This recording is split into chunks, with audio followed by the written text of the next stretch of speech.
আস্তাগফিরুল্লাহ। ওইখানে নবীজিকে পাথর মেরেছিল, এই জায়গাতেই নবীজিকে পাথর মেরেছিল।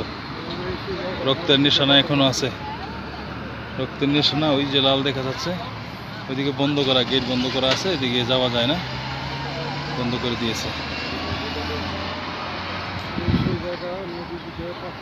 এই জায়গাতেই পাথর মেরেছিল জালিমেরা, তাইফের জালিমেরা এই জায়গাতেই পাথর মেরেছিল আমাদের প্রিয় নবী সাল্লাল্লাহু আলাইহি সাল্লামকে। এখন কোথায় জালিমেরা? বের হয়ে আয়। এই সেই জায়গা।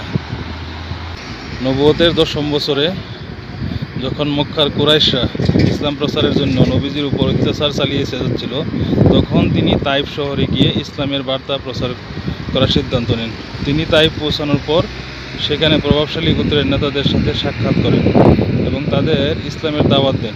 তবে তারা নবীজির দাওয়াত গ্রহণ না করে তাকে উপহাস করে এবং স্থানীয় লোকদের উত্তেজিত করে তোলেন এবং ছেলেদেরকে লাগিয়ে দেন পাথর নিক্ষেপ করার জন্য। তাইফের লোকেরা নবীজির প্রতি এতটাই শত্রুতা প্রদর্শন করেছিলেন যে তারা তাকে শহর থেকে বের করার জন্য পাথর নিক্ষেপ করে।